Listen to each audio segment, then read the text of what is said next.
La Cafetera es un programa de radio que se financia gracias a las aportaciones de los oyentes. Si te gusta el periodismo que defiende y sientes que te acompaña, hazte mecenas y ayúdanos.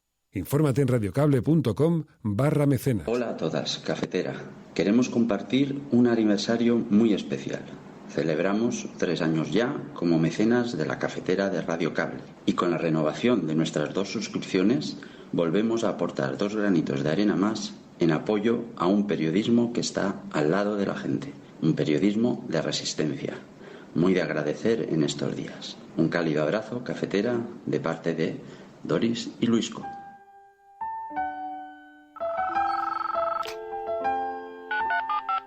Son las 8:30 de la mañana. Las 7:30 en la Casa Museo de José Saramago, en Tías, Lanzarote.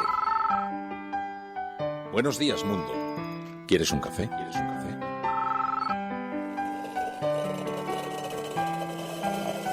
En el programa La Cafetera de Radio Cable. En una entrevista en Radio Cable. Durante 20 minutos en Radio Cable y dice todo lo que van a escuchar. Esta mañana en La Cafetera de Radio Cable. Radio Cable, que ha conseguido una auténtica primicia, ha entrevistado esta mañana y ha conseguido situar esa entrevista y lo que le ha dicho en los titulares de todos los digitales. La Cafetera. Dirige Fernando Berlín. Con María Navarro. Onorevole Sassoli, 345 voti.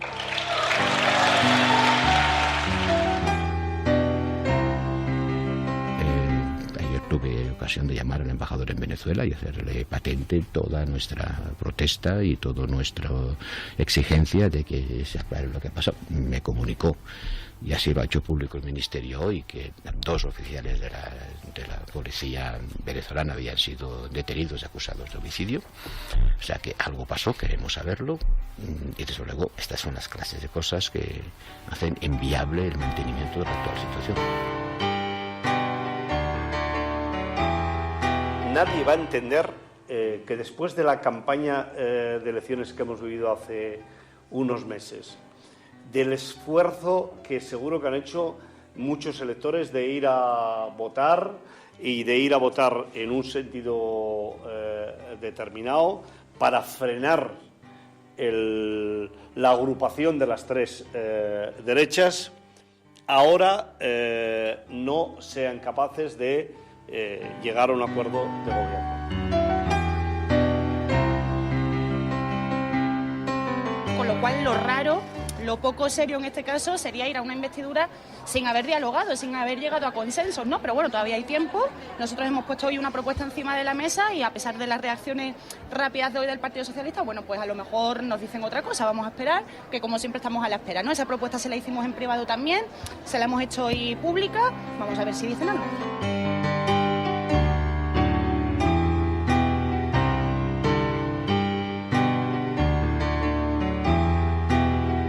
Yo lo resumiría en 3 años de mi vida perdidos. Del 27 de abril del 16 hasta ahora, que me he vuelto a presentar. Desde el primer día de campaña electoral, cuando empiezan las maniobras que yo atribuyo al juez Alba, al acusado, para hacerme daño profesional, personal y además difundirlo de la peor manera posible en periódicos nacionales, no solo locales, desde ese momento ya empiezo a sufrir un estrés desproporcionado con lo que es una campaña electoral, que ahora he pasado otra que no ha tenido nada que ver.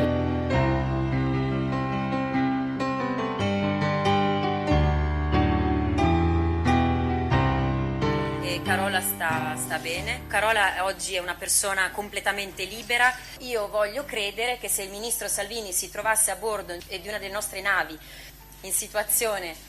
una situazione di soccorso, sarebbe il primo a tendere una mano. Se non lo facesse sarebbe un mostro, perché è un atto di istintivo di umanità.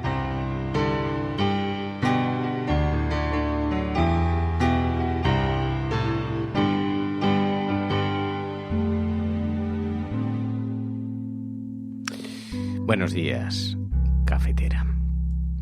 Ya se va acercando el verano y mientras aguardamos a la investidura y esperamos a que se desbloquee la situación política, hoy nos hemos despertado con una noticia en las portadas de los periódicos que merece que nos detengamos unos segundos. Dice una encuesta que se ha publicado estos días en España que el malestar con los políticos ha alcanzado su punto máximo para los ciudadanos desde el año 1985, que los representantes públicos son la segunda preocupación de los ciudadanos después del paro.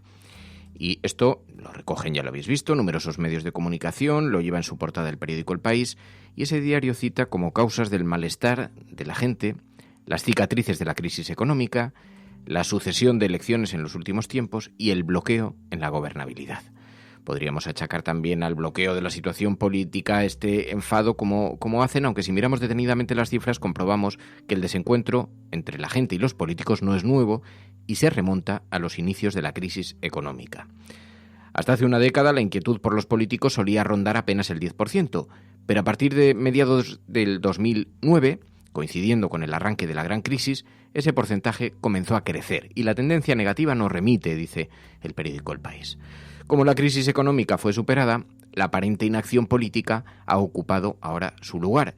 Y en lo que parece que coinciden los ciudadanos es que se busca responsables rápidamente para los males que achacan el país entre los políticos. Nos preocupa esa mirada, pero nos preocupa mucho más la deriva antipolítica que se está instalando lenta pero irremediablemente en nuestro país. Por eso consideramos que hay que combatirla. Porque sabemos que la política tiene enemigos dentro, no nos cabe duda, pero tiene muchos más enemigos fuera. Y por cada político corrupto podemos poner sobre la mesa a otros tantos cuyo trabajo merece la pena ser protegido. Y es la única esperanza que nos queda en este sistema.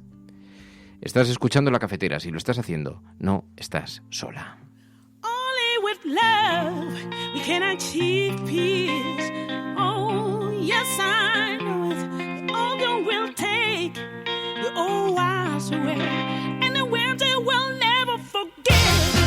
No te preguntes qué es lo que pueden hacer los políticos por ti. Pregúntate qué es lo que puedes hacer tú por este país. Bueno, muy buenos días a todos. Bienvenidos a La Cafetera, una mañana más, a este programa donde tratamos de reflexionar y analizar lo que está ocurriendo a nuestro alrededor. Ya veréis que hoy el CIS ocupa esta gran encuesta, ocupa las portadas de los periódicos en España, pero también algunos giros en los nombramientos en la Unión Europea. El nuevo presidente de la Eurocámara, ya lo conocemos, Sassoli.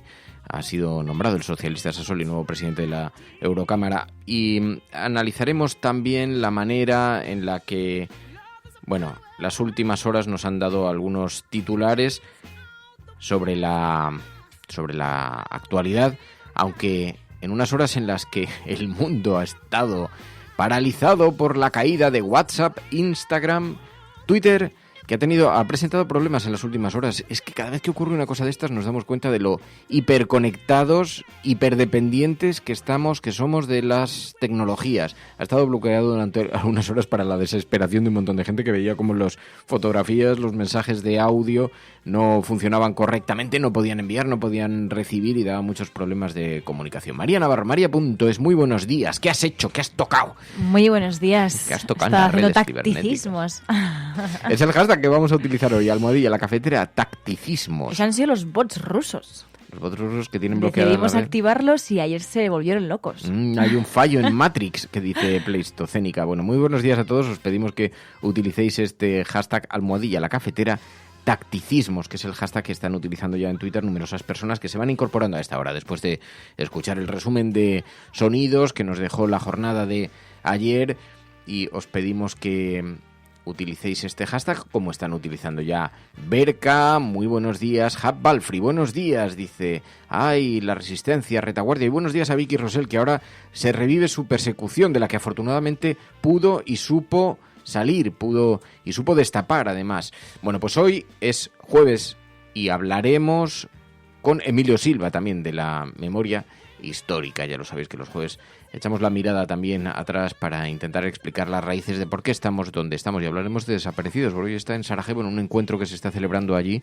para hablar con numerosas organizaciones de todo el mundo sobre el concepto del desaparecido, un concepto que, lejos de lo que podríamos pensar, no solamente atañe al pasado, sino también al presente. Sabéis que hay miles de personas que tienen desaparecidos, por ejemplo, en el mar Mediterráneo, familiares desaparecidos que se embarcaron buscando una nueva oportunidad, huyendo de los conflictos, de la guerra, de la pobreza, y que están desaparecidos en el mar ante la desidia de las administraciones. Bueno, pues hablaremos con Emilio Silva porque se está celebrando un encuentro en Sarajevo para reflexionar en torno a ese concepto, al concepto del desaparecido, para que nos cuente qué es lo que se está haciendo por allí, que está en este momento Emilio Silva allí en esa ciudad. Enrique Quesada dice: mucho tacticismo, pocas propuestas para ver cómo se desmonta la reforma laboral, el tacticismo que lleva a la cúpula de la Unión Europea 2 personas de 4 que han sido investigadas por algún tipo de abuso de poder. Nos recuerda Enrique: Balfri, Conchi Díaz, Dolores, Óscar López, Vicente Arias, Héctor Alonso, Bea, Fiber, Otto, Chari Cañas, Ana, Altair, José, Malasombra, un montón de gente que se incorpora a esta hora y a la que pedimos por favor que utilicen ese hashtag #LaCafetera tacticismos, porque esto es La Cafetera y si lo estás escuchando eres la resistencia y no estás sola.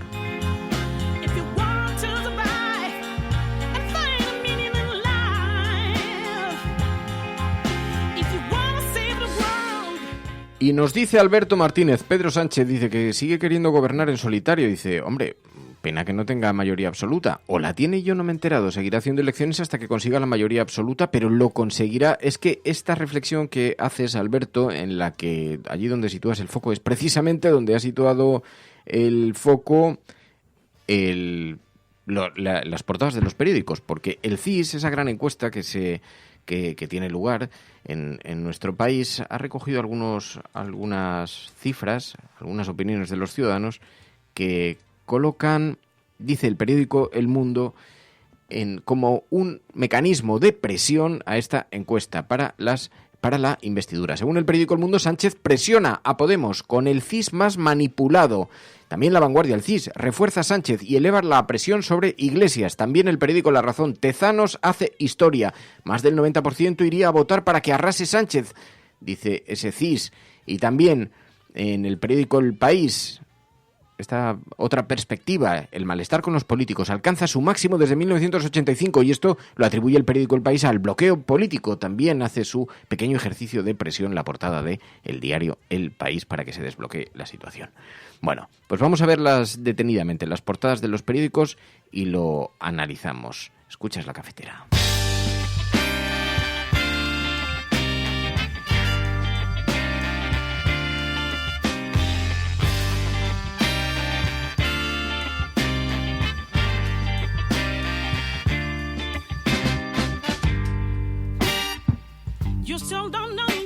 La primera derivada es ese titular: ¿es el CIS una herramienta para presionar a los partidos políticos con los que Pedro Sánchez necesitaría contar de cara a la investidura? Se está utilizando esos datos, esa encuesta, para decirle a los políticos: como vayamos a elecciones va a ganar el Partido Socialista, va a arrasar y a vosotros os va a ir muy mal. ¿Se está utilizando para eso? El Mundo cree que sí. Dice que Sánchez presiona a Podemos con el CIS más manipulado, según el periódico El Mundo. Dice que a 3 semanas de la investidura, la encuesta de Tezanos da el 40% del voto al Partido Socialista y que coloca de segundo a Ciudadanos con un 15%. Que el sondeo no valora que el 92% dice que votaría lo mismo que el 28A y que el dato de recuerdo de voto al PSOE es irreal, dice el periódico El Mundo. Que según el estudio, todos menos los socialistas bajarían si se repitieran elecciones y el PP y Vox se desplomarían, dice el periódico El Mundo en su portada. Bueno, en efecto, se sigue discutiendo en torno a las posibles propuestas para la investidura de Pedro Sánchez. Desde Podemos, ayer Pablo Iglesias escribió un artículo en La Vanguardia donde tendía la mano a un experimento, a una prueba. Dicen en el PSOE que no están para experimentos en estas circunstancias, aunque están dispuestos a ir a elecciones y no consiguen la investidura. No se me ocurre que otro experimento más grande que ese, pero bueno. La propuesta de Podemos. Dice Pablo Iglesias en ese artículo de ayer de La Vanguardia que en las conversaciones que ha mantenido con Pedro Sánchez en las últimas semanas, Pedro Sánchez le ha manifestado lo siguiente. Personalmente, durante el mes de junio le ha dicho: si tuvierais mayoría suficiente, sí que iríamos en coalición. Pero es que vamos a necesitar los votos de otros, de los independentistas, nacionalistas, etcétera. Y no van a querer votarnos si vamos en coalición con vosotros. Así que le coge el gesto Pablo Iglesias y se lo devuelve en forma de la siguiente propuesta. Hagamos una cosa, presentemos un proyecto de coalición a la investidura y si no nos apoyan, os apoyamos en la siguiente. Sin pedir nada a cambio en ese sentido, entrar en la administración, entrar en los ministerios. Y el Partido Socialista dice, bueno, es que no es tiempo de experimentos. Bueno, si tú crees que no nos apoyarían, aunque PNV ha dicho que lo haría, aunque Esquerra Republicana sí ha dicho que lo haría también, si crees que no lo harían, vayamos a la investidura, vayamos con un proyecto de gobierno en coalición y si fracasa, os apoyamos de otra manera. Reflexionamos, lo renegociamos. El Partido Socialista no lo quiere. Bueno, ayer escuchamos a Noelia Berea defendiendo la propuesta de Iglesias. Bueno, lo raro es presentarse a una investidura sin tener ningún apoyo de ningún grupo parlamentario, ¿no? Ni siquiera hablamos de Unidas Podemos, hablamos también del resto de grupos parlamentarios. Aún no hay un sí materializado por parte de ninguno, con lo cual lo raro, lo poco serio en este caso sería ir a una investidura sin haber dialogado, sin haber llegado a consensos, ¿no? Pero bueno, todavía hay tiempo. Nosotros hemos puesto hoy una propuesta encima de la mesa y a pesar de las reacciones rápidas de hoy del Partido Socialista, bueno, pues a lo mejor nos dicen otra cosa. Vamos a esperar, que como siempre estamos a la espera, ¿no? Esa propuesta se la hicimos en privado también, se la hemos hecho hoy pública. Vamos a ver si dicen algo. Así que dicen desde el Partido Socialista, desde el Gobierno en funciones, que demasiados experimentos para un tiempo tan convulso. Y cuidado, que hoy el periódico El País nos habla además de que hay un gran desencanto con los políticos. El bloqueo, amigos. ¿Quién conseguirá culpar a quién? ¿De quién saldrá finalmente dañado de toda esta negociación? Bueno, según el periódico La Razón, hoy en su portada, Tezanos hace historia. Más del 90% de la gente iría a votar para que arrasase Pedro Sánchez. Sitúa la abstención en un 9,7%, pese a que el 28A fue de un 28,2%. Y la participación más alta se registró en el año 82, con un 79%. Un 79, casi un 80%. Bueno, según el periódico La Razón, este CIS, esta encuesta, desvirtúa el recuerdo de voto del PSOE, que lograría un 39,5%, que no dependería de Pablo Iglesias. Y según esta encuesta, Ciudadanos sorpasaría al Partido Popular, y eso que está en plena batalla con Vox. ¿Sabéis que ha habido un lío ayer formidable entre el Partido Liberal Ciudadanos y el partido de extrema derecha Vox? Vox se puso a publicar algunos tweets, un tuit en el que decía a Ciudadanos, le decía que dejase de lamer el culo de Macron. Y en un intercambio de tweets, hoy está recogido en los periódicos, bastante agresivo, porque si veis el tono en el que han estado intercambiándose esos mensajes, Vox llama sinvergüenza a Albert Rivera en vísperas de la votación de Murcia. Dice el periódico El Mundo en su portada. ¿Es teatro? El acuerdo está garantizado, está hecho entre Vox y Ciudadanos, lo están teatralizando en el exterior. Lo que pasa es que a veces cuando comienza la teatralización, a lo mejor te pasas de frenada y se convierte en una crisis verdaderamente abierta, porque el intercambio de mensajes en las redes sociales ayer fue una locura. Y eso que funcionaba mal WhatsApp, Twitter y Instagram y todas las cosas. No me mires así, que es la verdad. Igual era por eso, porque no podían hablar por WhatsApp y entonces decidieron hablar por Twitter. Esta política, de todas formas, retransmitida, tiene su bueno, curiosidad. Donald Trump, que propuso el encuentro en Corea del Norte, lo propuso por Twitter. Sí, así es. Bueno, pues lo vemos en la portada de los periódicos. Este está colocado hoy. Dice también el periódico El Mundo: Von der Leyen y Sassoni, caras nuevas en la Unión Europea. La presidenta nominada para la Comisión, la alemana Ursula von der Leyen, viajó ayer a la sede del Parlamento Europeo en Estrasburgo, donde tuvo un encuentro con el recién elegido presidente de la Cámara, el italiano David María Sassoni. Caras nuevas al frente de las instituciones europeas. En efecto, ayer conocimos el nombramiento del socialista Sassoli, el nuevo presidente de la Eurocámara. Onorevole Sassoli, 345 voti. Nuevas caras en las altas instituciones europeas que tendrán que luchar contra esta fragmentación que se está produciendo, contra el espíritu antieuropeo que se está instalando también en algunos países, contra la crisis que pueda generar la salida del Reino Unido de la Unión Europea, el ascenso de los grupos de extrema derecha, en fin, retos muy importantes para nuevos órganos de dirección que tendrán que combatir en la Eurocámara contra todos estos movimientos. También vemos que arranca la carrera para la sucesión en la cúpula del Fondo Monetario Internacional. La carrera para decidir el relevo en la cúpula del FMI, dice el periódico El País, empezó ayer con el inesperado desembarco de su actual jefa, Christine Lagarde, en el Banco Central Europeo. Los dos primeros espadas del Eurobanco, Lagarde y Luis de Guindos, serán por primera vez figuras de carácter político sin experiencia como banqueros centrales. Los mercados reaccionaron al alza al anticipar que habrá más estímulos, dice la portada del periódico El País hoy. Además, también el viraje de Macron dio el poder en la Unión Europea a los conservadores. Reconstrucción de la batalla negociadora en la que se decidió la nueva cúpula europea. Dice que el asalto de socialistas y liberales a las instituciones europeas controladas por el Partido Popular Europeo se inició el 30 de junio, que acabó 45 horas después con una desbandada de los dos aliados. El País reconstruye así con fuentes diplomáticas y comunitarias y gubernamentales algunas de estas horas de las conversaciones. Dice que estuvieron lideradas por Pedro Sánchez y que se sintieron abandonados en el último momento por los liberales de Emmanuel Macron. El sábado todo apuntaba a un acuerdo para que Frans Timmermans, el socialista, presidiera la comisión y, sin embargo, la rebelión contra el pacto bendecido por Angela Merkel de los países del Este, Italia, de los líderes del Partido Popular Europeo, complicó estos planes. Bueno, hoy en la portada del periódico El País hay una noticia muy interesante de Bernardo de Miguel explicando cómo se han producido estas horas de conversaciones.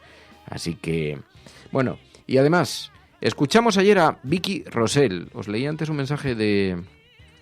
Se hace justicia a esta campaña de acoso que sufrió Vicky Rosell, testificó en el juicio del juez Alba. Y escuchábamos ayer a Vicky Rosell haciendo unas declaraciones en esta dirección, testificando en ese juicio. Vicky Rosell, la juez, ya sabéis que tenía que testificar ayer. Había además una cierta expectación en torno a dice el diario, el diario.es, miedo escénico, un combate cuerpo a cuerpo. Estas jornadas del juicio que se está viviendo, la jornada del juicio que se está viviendo contra el juez Alba. La defensa del acusado evitaba encararse con la fiscal, que lo llamó mentiroso para arriba, con la jueza Rosell, que lo puso de mafioso, dice el diario.es. Bueno, Vicky Rosell, que está observando, dice: el fiscal y las acusaciones desinflan al testigo estrella de la defensa de Alba. Era la sorpresa que había deparado la defensa de Salvador Alba para el inicio del juicio. El testigo estrella de última hora, la bala que había reservado el magistrado procesado para tratar de dar la vuelta al procedimiento y erigirse en víctima. Bueno, pues Héctor de Armas, actual propietario de Seguridad Integral Canarias, admite que contactó durante meses con el magistrado mientras mantenía su condición de testigo de la acusación. El empresario achaca a un arrebato de dignidad y decencia su cambio de estrategia, pero no concreta los términos del chantaje al que, según su versión, habrían sometido a Alba. Dice que era la sorpresa que había deparado la defensa hoy en el diario.es. Estás escuchando La Cafetera, si lo estás haciendo no estás sola.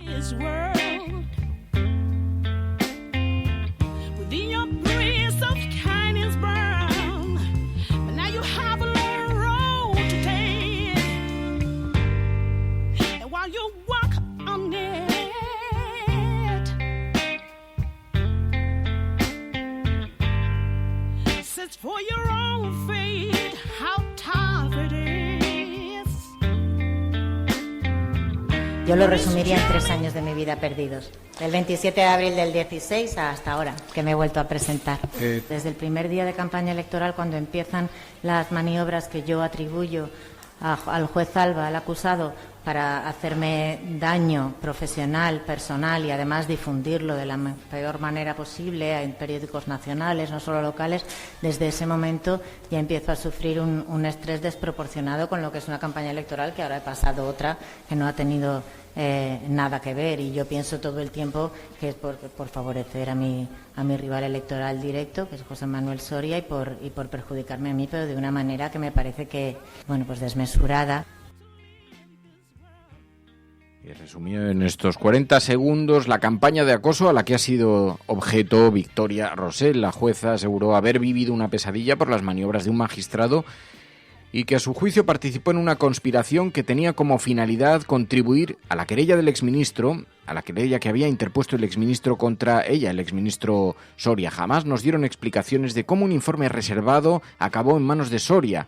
Cuestionó la testigo víctima del procedimiento la magistrada Victoria Rosell, en excedencia, diputada de Podemos por Las Palmas, que decía no albergaba ninguna duda sobre el objeto, las maniobras de las que había sido víctima para desactivarla políticamente.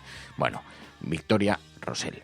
También ayer escuchamos a Josep Borrell, que decía estar en contacto con las autoridades de Venezuela porque todas las negociaciones estarían en riesgo, en peligro. Hay una negociación en curso que se ha interrumpido por la desgraciada muerte de un oficial del ejército que fue detenido un día, 7 días después llegaba al tribunal en unas condiciones de salud muy graves, tan graves que murió in situ, ¿no? ¿Usted cree que fue torturado? Bueno, desde luego, si uno entra sano en un cuartel de la policía y 7 días después se muere y se entra en una silla de ruedas, algo ha pasado, ¿verdad? Ayer tuve ocasión de llamar al embajador en Venezuela y hacerle patente toda nuestra protesta y toda nuestra exigencia de que se aclare lo que ha pasado. Me comunicó, y así lo ha hecho público el Ministerio hoy, que 2 oficiales de la policía venezolana habían sido detenidos y acusados de homicidio. O sea que algo pasó, queremos saberlo, y desde luego estas son las clases de cosas que hacen inviable el mantenimiento de la actual situación. Pues resulta que un militar fue detenido por estar supuestamente vinculado a un plan para derrocar y asesinar a Nicolás Maduro. 2 militares le arrestaron y este oficial, Rafael Acosta Arévalo, murió con signos muy evidentes de tortura. Ha provocado esto un cataclismo diplomático porque el gobierno de Nicolás Maduro ha afirmado que se ha imputado a 2 militares por la muerte del oficial detenido en Venezuela y se les acusa de homicidio. La investigación ha quedado abierta, pero en todo caso, como hay algunos otros síntomas de violación de derechos humanos en el país, hay una extraordinaria preocupación sobre la naturaleza de esta detención y de este suceso. Y ayer esto ha abierto también una crisis diplomática entre España y Venezuela, que se encuentran en un momento además en el que están participando en conversaciones para intentar desbloquear esta situación de callejón sin salida en el que se ha metido Venezuela y los gobiernos internacionales dando por válido la presidencia de Guaidó, que es presidente, pero no tiene claro. Esto que ha contado Josep Borrell es muy singular. Sabéis que España reconoció como presidente de facto a Guaidó, que es el autoproclamado presidente que enarboló la Constitución y dijo que la Asamblea Nacional le había nombrado presidente por encima de Nicolás Maduro. Y utilizando una fisura del sistema legal, se autoproclamó presidente de Venezuela. Y algunos países corrieron a reconocerlo, entre ellos España. Por lo tanto, reconocieron un gobierno paralelo. Tanto es así que dejan de reconocer teóricamente al cuerpo diplomático acreditado en España, que está acreditado bajo el gobierno de Nicolás Maduro. Pues obviamente no es así, porque todos sabíamos que esto era una teatralización un tanto desastrosa. Así que dice Borrell que ha protestado ante el embajador. Sospechamos que ante el embajador oficial, no ante el embajador de Guaidó. Un lío que tienen montado, que es lo que ocurre cuando las cosas las haces mal, improvisadamente y sin tener una, dice Eddie Muscus, dice fisura, anda, la imaginación a tope. Dice algo más que una fisura, una trampa, directamente un vericueto legal. Bueno, esto es La Cafetera y si lo estás escuchando no estás solo.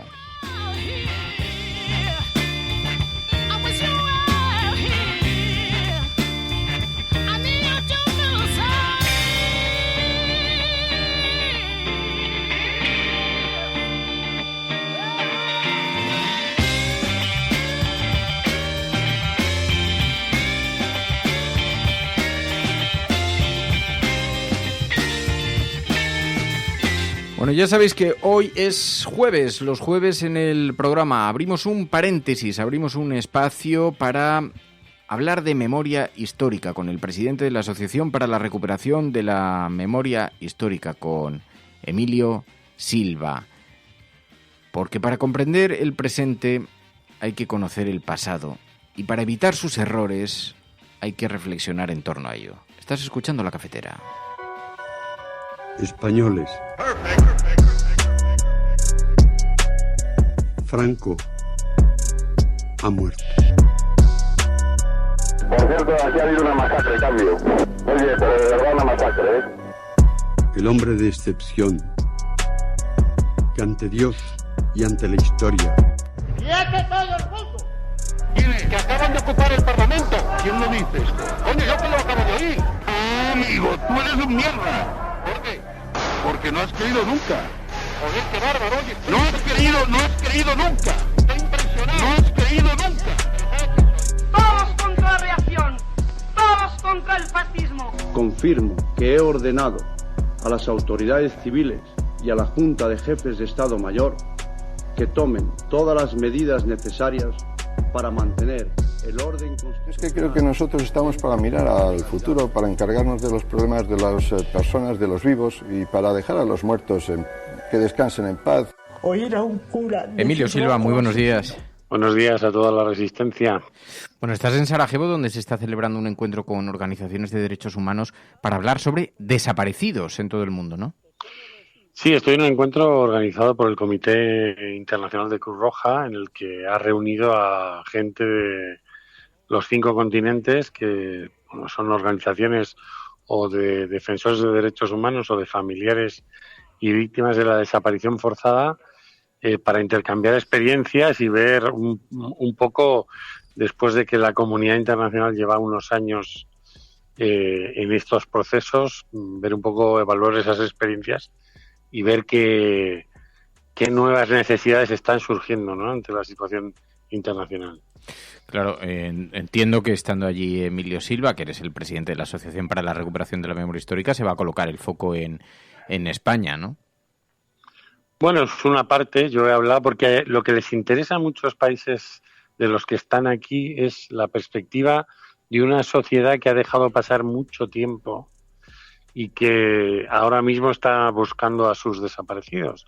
Y es un ejemplo de que cuando un gobierno o una oligarquía intenta barrer debajo de la alfombra los crímenes y las violaciones de derechos humanos que han sucedido en su sociedad o en su país, pues ese barrido debajo de la alfombra acaba siendo un accidente, ¿no? Y siempre llega alguien, una generación, en el caso de español, pues muchos nietos, que estamos decidiendo levantar esa alfombra y ver lo que hay debajo, ¿no? Pero lo que es muy impresionante, porque aquí hay gente de, pues ya he dicho, de Asia, de Costa de Marfil, de Guatemala, de Perú, de Argentina, pero es muy impresionante ver cómo uno de los grupos de desaparición forzada que ahora están emergiendo, desgraciadamente, con mucha fuerza, es el de los migrantes, ¿no? Aquí hay gente de Senegal, de México, de Guatemala, gente que ha perdido familiares que estaban yendo hacia Estados Unidos o estaban cruzando el estrecho hacia nuestro país, o lo han hecho desde Siria, que también aquí representación de Siria, ¿no? Y ahora, en el momento actual, los desaparecidos en movimientos migratorios, digamos que son el grupo humano que más está sufriendo esta durísima realidad, ¿no? Y aquí hay personas que, bueno, han perdido un padre y 2 hermanos, por ejemplo, Glenda, que es una mujer que viene del sur de Guatemala, y bueno, pues ellos salieron hacia Estados Unidos y ahora los están buscando, ¿no? Y es en el mundo de las ONGs que ayudan a estas familias ahora una ocupación, digamos, emergente. Porque se habla entonces de un concepto amplio de los desaparecidos, no está solamente dirigido a desaparecidos por conflictos, sino que también abarca otras pero siempre cuando hay una mirada de una cierta desidia de las autoridades, ¿no? Bueno, aquí se enmarca también hasta los desaparecidos por causas por tragedias naturales, ¿no? Desastres naturales, ¿no? Muchas veces los gobiernos han hecho, yo he estado oyendo, verdaderas burradas a la hora de querer quitarse de encima rápidamente, bueno, pues un problema que puede surgir de un movimiento de tierras, de un volcán o de un huracán, ¿no? Hay una urgencia, digamos, en la clase política, como nosotros hemos vivido en el caso español con el 11M, ¿no? Que tuvo por detrás bastantes cosas. Aquí han hablado unos cuantos forenses, ¿no? Y que detrás del tema hay muchas cosas que no sabemos porque la política estaba presionando para que eso pasara lo antes posible, ¿no? Pero o en el día 42, pero es habitual que los políticos presionen a los técnicos para acabar lo antes posible con los efectos mediáticos de esas tragedias, ¿no? Y entonces se llevan por delante derechos, emociones, biografías de gente que ha quedado aplastada social y emocionalmente por lo que ha ocurrido, ¿no? Y bueno, pues todo eso está bien hablarlo y en algún momento ponérselo delante de la cara a los gobiernos para que dejen de pensar en otras cuestiones que no tienen que ver con la reparación de los daños. Estos días estás, por tanto, allí en Sarajevo. No sé si has podido seguir, aunque creo que saliste para allá cuando ya se había producido la noticia, cuando ya habíamos conocido esta afirmación del nuncio vaticano sobre resucitar o no a Franco. ¿Has podido seguirlo? ¿Has podido verlo? Sí, he estado muy pendiente, porque además el tema de la Iglesia Católica y sobre todo de la jerarquía de la Iglesia Católica en España es muy interesante con respecto a la memoria y cómo siguen manteniendo una actitud de doble moral, ¿no? En la que hace unos días beatificaron a unos mártires de la guerra civil, ¿no? Que forma parte de sus ritos y que por supuesto que tienen todo el derecho del mundo a llevar a cabo ese tipo de rituales, pero inmediatamente después, ¿no? Pues han hecho una defensa de los intereses del franquismo sociológico, político, familiar y religioso, ¿no? Y yo estaba recordando esta declaración del nuncio del Vaticano, ¿no? Y me estaba acordando de las pesetas, ¿no? Que había antes del euro, donde Franco decía, en las pesetas decía, caudillo por la gracia de Dios, ¿no? Y la Iglesia fue una de sus grandes herramientas represoras, sacando información a gente que iba a ser fusilada, ¿no? Y a la que se le ofrecía la confesión antes de ponerlos delante de un paredón o de sacarlos a cualquier camino donde asesinarlos y dejarlos en una cuneta, y luego a través de el Ministerio de Educación, ¿no? Franquista, que era propiedad de la Iglesia, cómo han martirizado, perseguido y ayudado a no solo a una represión política, digamos, generalizada de quienes no apoyaban al régimen, sino castigando especialmente a colectivos como las mujeres o las lesbianas y los homosexuales, con los que realmente tuvieron un ensañamiento mayor, ¿no? Entonces, es muy llamativo que 40 años después, que la Iglesia en algunos documentos ha manejado un discurso de que este pasado se resolvió en la transición, sea incapaz de entender o de tener una mirada democrática sobre la realidad de nuestra sociedad y sobre todo sobre el sufrimiento de las víctimas, ¿no? Porque querer que las víctimas sigan pagando con sus impuestos la tumba de un dictador, pues es una forma de maltrato, ¿no? Y bueno, pues en este sentido yo creo que también queda en evidencia toda esa debilidad del gobierno a la hora de llevar a cabo la exhumación de los restos del dictador, ¿no? Porque ha estado yendo al Vaticano a pedir permiso, ha estado haciendo un montón de negociaciones y esto casi es como una burla, ¿no? El hecho de que el nuncio ahora diga que eso no hay que tocarlo, ¿no? Y por lo tanto, yo creo que la mejor opción que tendría el gobierno en este caso, que es la misma que tenía hace un año, casi cuando prometió que iba a sacar los restos de Franco del Valle, es ir y sacarlo. Y luego si el Tribunal Supremo Español y la Conferencia Episcopal quieren devolverlo al Valle de los Caídos, pues será en todo caso su responsabilidad. Pero el gobierno habrá hecho lo que debía hacer. A este paso, pues parece que incluso es difícil ver el día en que esa exhumación y ese traslado se vaya a llevar a cabo. Ha habido una cierta polémica en las últimas horas sobre el coste de la exhumación. Al principio el gobierno había ofrecido una cifra de cerca de 4.000 euros. Ahora hemos conocido por una petición que ha hecho público que esa cifra se triplicaría. No es que sea realmente muy importante, porque estamos hablando de unas cantidades mínimas, no llegaría a los 11.000 o 12.000 euros, pero ¿esto has podido seguirlo? Sí, he visto, ya se sabía, ¿no? El gobierno ha vuelto a meter la pata a la hora de trasladar los restos del dictador a un monumento que sigue siendo de propiedad pública, ¿no? Lo va a trasladar a una tumba que tiene una capilla, quiero decir, es un nicho VIP, por decirlo así, ¿no? En un país donde hay tanta gente que tiene como nicho una cuneta y que el gobierno o los gobiernos en 40 años no se han responsabilizado de buscarlos, y solo en la reforma de ese nicho, el gobierno parece que se ha gastado 15.000 euros, ¿no? Pues es dinero que estamos donando a la familia Franco. O sea, el propio gobierno ha empezado a donar dinero a la familia Franco, ¿no? Y todo por tratar de esquivar que si lo van a enterrar en la Catedral de la Almudena o no. Bueno, pues parece mentira que un gobierno no sea capaz de ejecutar una decisión como esa y ahora mismo pues esté de algún modo facilitando económicamente a la familia del dictador que el lugar donde está va a estar, voy a decirlo así, entre comillas, más elegante de lo que estaba antes de que se hicieran esas obras de remodelación, ¿no? Y en ese sentido sigue siendo incomprensible, ¿no? Que el mismo Estado que todavía en un año este gobierno en funciones y cuando no estaba en funciones ha ido a buscar a ni un solo desaparecido, bueno, pues esté facilitándole las cosas de esta manera política, simbólica y económica a la familia del dictador y a la Fundación Franco. Pues Emilio Silva, mucha suerte allí en Sarajevo y hablamos a la vuelta. Gracias, Emilio.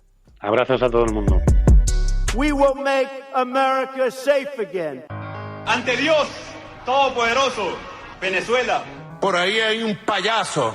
Lo primero que tiene que hacer o tenía que hacer es convocar a elecciones. Esas caritas del domingo. Lo que vamos a disfrutar el domingo con los progres. Le taché a Podemos de populista. Ahí me equivoqué. Pero el Partido Popular sí que tiene que tener credibilidad para hablar de corrupción, porque es nuestra seña de identidad.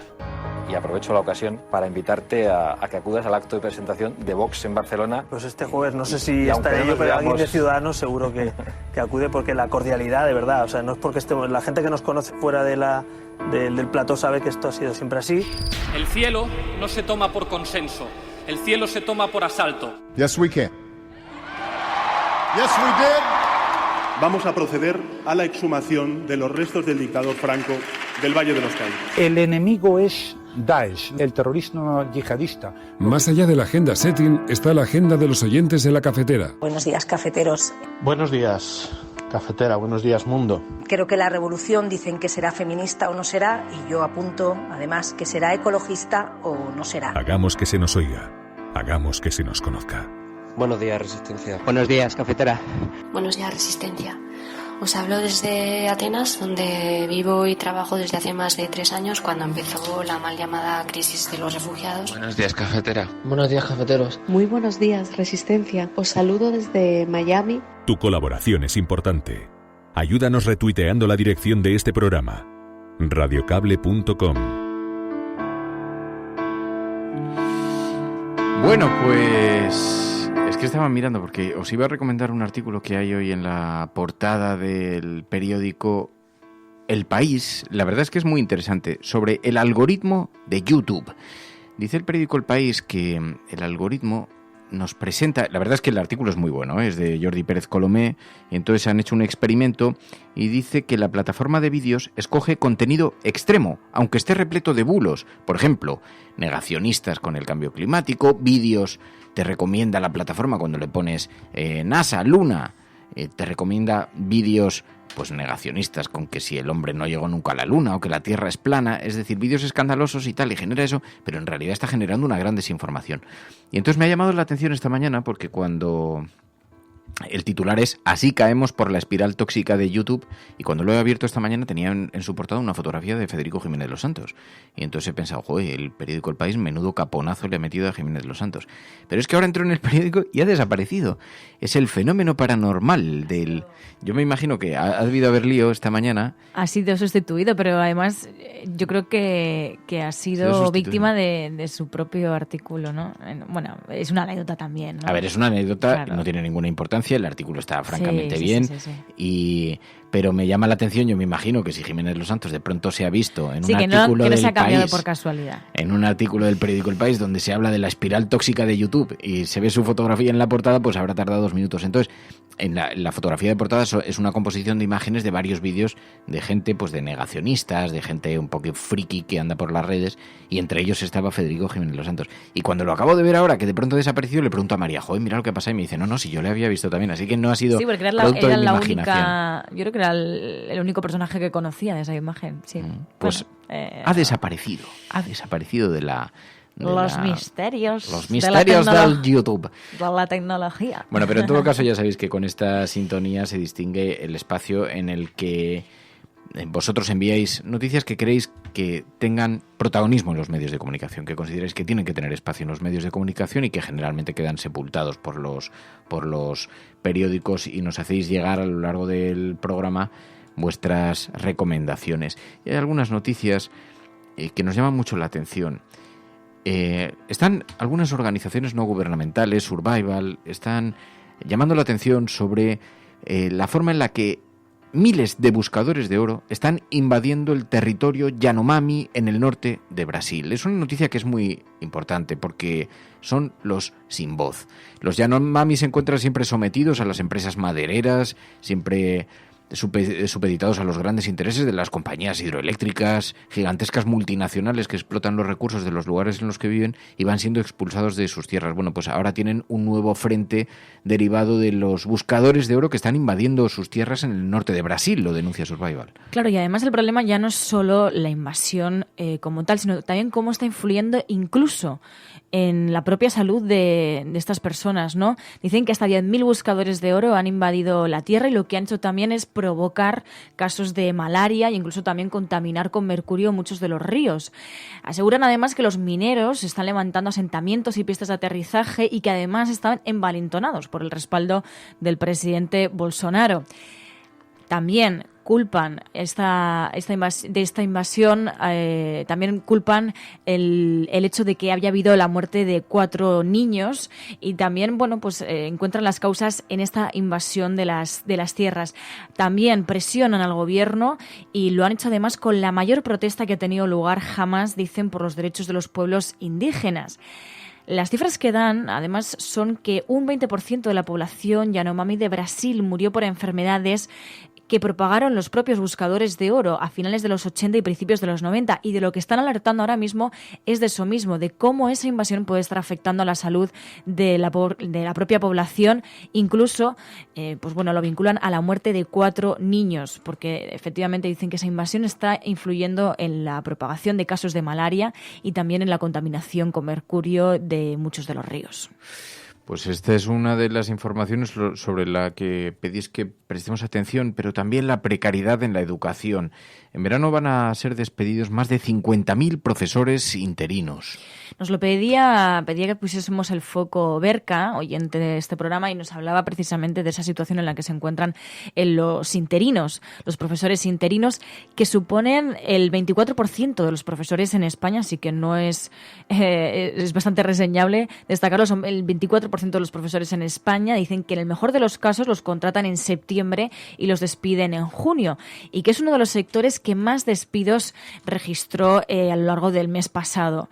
Dicen que además, tras muchos vaivenes, la justicia europea sí que avaló en noviembre los despidos de interinos durante el verano, pero lo que sí que esto refleja es la situación de precariedad en la que se acaban encontrando en verano estos profesionales. Ya, me sorprende mucho cómo vamos cayendo en las trampas y terminamos dando por hecho situaciones que son absolutamente evidentes cuando se sitúan fuera de la legalidad, aunque esté avalado después por los tribunales, porque cuando despides a alguien en verano, lo que estás haciendo precisamente, invocando a no sé qué suerte de nueva legislación, lo que estás haciendo es que no pueda cobrar por descansar, ¿no? Que es algo que está garantizado en la ley. Bueno, la Iglesia, que va a seguir sin pagar el IBI en los templos para cultos o acción social, es una de las eternas promesas en numerosos gobiernos que han llegado a la Moncloa, pero sigue habiendo todavía vacíos, ¿no? Sí, hablan de que que ese impuesto que solo afecte a las propiedades que no están puestas a disposición de la sociedad, dicen, para culto o actividades sociales. Así lo explicaba la propia ministra en funciones de Hacienda, María Jesús Montero, y esto efectivamente ha generado bastante crispación, sobre todo por lo que dices, ¿no? Porque son al final promesas incumplidas, son cosas que nunca llegan, y ya hemos visto que incluso cuando un gobierno está en funciones tampoco es capaz de hacer frente a este tipo de situaciones que crispan tanto a la gente, cuando a nosotros sí que nos están pidiendo que paguemos impuestos por muchas otras cosas. Y además también la migración, noticias sobre migración, siempre ponemos el foco también en este espacio, en noticias que nos recuerdan la debilidad de miles de hombres y mujeres que intentan atravesar el Mediterráneo y las fronteras de todo el mundo buscando una nueva oportunidad para vivir. Este martes han sido rescatados 6 migrantes menores. Ha llamado mucho la atención, os lo enviabais y a mí me ha llamado mucho la atención porque las 6 personas que iban en esa patera eran menores. Así lo contaban y decían que efectivos de la Guardia Civil les rescataban este martes a 6 menores de origen magrebí de una patera en aguas del estrecho de Gibraltar y luego los habían trasladado al puerto de Barbate. Pero eso también yo creo que refleja muchísimo la situación en la que se encuentran, ¿no? Que 6 menores se arriesguen en una patera a viajar hasta aquí y que tengan esa valentía y no sé, a mí me ha llamado muchísimo la atención y digo, es que tenemos que meterlo en la agenda. Y la historia de los menores, además, que viajan, algunos de ellos que viajan solos, que no viajan acompañados y que cruzan Europa en solitario, es un auténtico, es un gigantesco drama en el que se pone muy poquito el foco, múltiples, muchísimas criaturas que están... Oye, y había otro tema que me llama la atención, que hemos seguido la pista que está relacionada con esto. Sí, Scott Warren ha sido muy conocido porque es un activista que ya ha sido juzgado una vez por ayudar a migrantes en Arizona y ahora se vuelve a enfrentar otra vez con la justicia. Bueno, lo que hizo él fue dar agua, comida, ropa y casa a 2 migrantes indocumentados.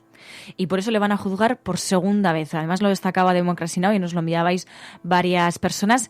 Si llega a ser culpable, se le llega a declarar como culpable por 2 delitos, Warren podría pasar hasta 10 años en la cárcel. Repetimos, por dar agua, comida, ropa y casa a 2 personas que están en situación irregular. Y así lo hizo decían que efectivamente que era por ayudar a migrantes en la frontera de Estados Unidos con México y eso, pues refleja que al final hay una persecución por este tipo de activismo, de ayuda humanitaria, no solamente en España, no solamente en Europa, sino también si cruzamos muchas otras fronteras y nos encontramos en este caso con el caso de Scott Warren en Arizona. Almohadilla, la cafetera, tacticismos. Almohadilla, la cafetera, tacticismos. Dicen hoy varias portadas de periódico, no precisamente sospechosas de sintonizar con Podemos. Dicen varias portadas de periódicos que el gobierno emplea la táctica del CIS para intentar imponer su negociación de cara a la investidura. ¿Creéis que es así? ¿Es posible? Almohadilla, la cafetera, tacticismos. Es el hashtag con el que estamos comentando el programa. Y no, ha pasado una cosa. Es que nos envía Virginia Rodríguez y dice: hola Fernando, este es el artículo que estás comentando ahora mismo. Resulta que Carlos Barrabés ha retuiteado la noticia del periódico El País. Lo ha hecho a las 8:49, cuando todavía no habíamos hecho este comentario. La noticia del País, la verdad es que es una anécdota, es una cosa menor, no tiene mucha importancia, pero es que me hace mucha gracia estas cosas cuando pasan en la prensa. Resulta que cuando Carlos Barrabés ha retuiteado este artículo del periódico El País de la espiral tóxica de YouTube, cómo nos sirven vídeos en las recomendaciones, vídeos que son tóxicos, que muchas veces son negacionistas, que no tienen fundamento científico y que sin embargo te los sirven porque son muy virales, y cuando tú haces una búsqueda sobre el hombre en la luna, de pronto te dicen jamás llegó el hombre en la luna, tal, no sé qué, bueno, pues en lugar de poner el foco, el algoritmo, en algo sólido, solvente, científico, lo pone en aquello que es polémico, viral, etcétera, etcétera, lo cual hace que sea una información bastante tóxica. Y en la fotografía habían puesto a Jiménez Los Santos y a Carlos Cuesta, estoy viendo. Y entonces, después, en una segunda versión de la imagen, lo han quitado. O nos da la impresión de que lo han quitado porque ha desaparecido. Pero lo que sí, resulta que Carlos Barrabés ha tuiteado esa misma noticia a las 8:40 y entonces sí figuraban las imágenes, así que ha quedado registrado que en algún momento tanto Carlos Cuesta como Federico Jiménez Los Santos estuvieron decorando esa fotografía de la noticia del periódico El País. La memoria digital. Y entonces dicen, que ha vuelto. Pues para misterios, aquí tenemos uno de los grandes misterios de la prensa hoy. Desaparece Federico Jiménez Los Santos de la portada del País. Hubo un tiempo en el que la portada del País tuvo en su imagen. Ya está, ¿no? Como ayer. Estás cogiendo gusto, a esta sintonía. Ah, sí, amigos. Le estoy cogiendo gusto a la sintonía. El que no escuchase el programa de ayer, esto es como Juego de Tronos. Hay que seguir la cafetera todos los días, porque si no uno se pierde los episodios. Entonces, el que no escuchase la cafetera ayer, pues no sabe muy bien a qué nos estamos refiriendo, pero es que ayer pasaron cosas. No, otro payaso no. Es que no sé en qué momento me prestaste este tipo de cosas, de otro verdad. Payaso no. Pasaron cosas en la cafetera, sí, amigas. Parece vergonzoso esto. Por cierto, alguien cumple años mañana, ¿no? No, yo a partir de ahora ya cumpleaños solo para atrás. Sí. Sí, porque si va a ser el argumento para que me sigas llamando anciano, geriátrico, el presentador del geriátrico. Si sigues ahí, porque que María.es, desde que la conozco me dijo, bueno, no tienes mi juventud, no tienes mi juventud. No te dije eso en ningún momento. Me vino a decir, no tienes mi además, juventud. me conocéis, es que yo no diría eso. No, que va. Ahí donde la veis, con su caparazón de niña inocente, no tienes mi juventud. Qué fuerte. Sí. Lo que pasa es que yo tengo 2 cumpleaños. Bueno, este es el ratito de la cafetera en el que separamos las... Ya lo sabéis, en el que separamos las tazas de café, servimos un poquito más de café, separamos las portadas de los periódicos y nos quedamos aquí charlando, divagando sobre la vida en un ratito. Porque este es un programa que abre un espacio informativo para intentar mirar con otro enfoque las noticias, mirar allí donde otros no señalan.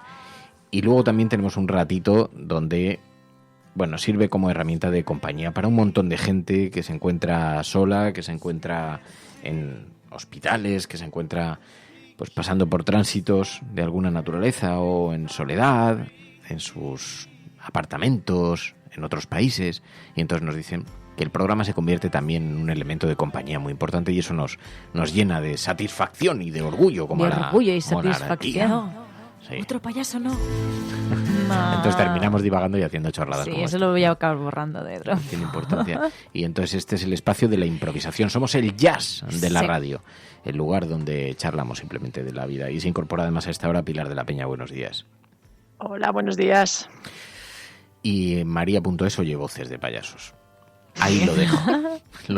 Después de lo de ayer se le ha quedado ahí en la cabeza, ¿no? Me habéis dejado tostada ya. Te has perdido un momento muy interesante, Pai, porque estábamos hablando de una noticia que apareció en el periódico El País, que la verdad es que da para una reflexión, porque además hoy tenemos una jornada muy tecnológica. Ayer se cayeron WhatsApp, Twitter, hoy ya parece que todos los servicios están restablecidos, lo dice las propias compañías que han conseguido. Facebook ha dado por resuelta la caída, la de WhatsApp, la de Instagram, pero dicen que ha sido a ellos mismos a quienes se les ha desencadenado por problemas de operaciones de mantenimiento, a quienes han desencadenado la crisis en las comunicaciones globales de estas herramientas. Pero la verdad es que ayer durante toda la tarde funcionó francamente mal. No sé si tú te viste con ese problema, Pai, pero ayer no funcionaba.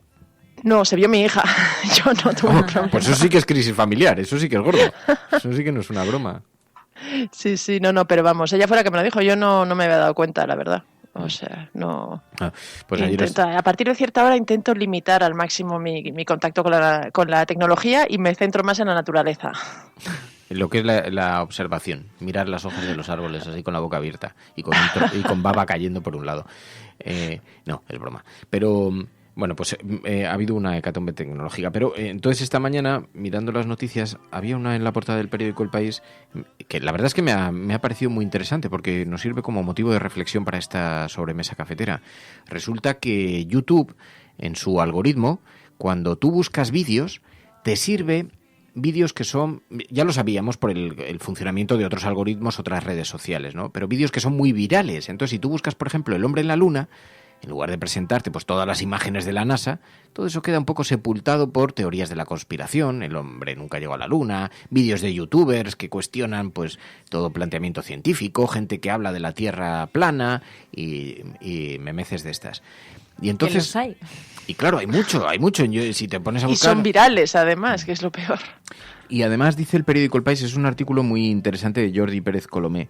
Y entonces, claro, recuerda una cosa, que es que YouTube es la plataforma más consultada, es una plataforma hiper mega consultada. Si tú preguntas por el 50 aniversario de la llegada a la Luna o por el agua en Marte, te aparece este algoritmo, empieza a hacer su trabajo y te llena de noticias absolutamente absurdas, bulos, visiones extremas, argumentos bizarros, y todo esto mezclado en la coctelera de YouTube y te lo sirve. Cada día YouTube recomienda 200 millones de vídeos en su página home, en la home. Así que es de una escala gigantesca. El 26% de los españoles dice usar YouTube para informarse, según un informe del Instituto Reuters de la Universidad de Oxford. Así que es relevante esto de lo que estamos hablando.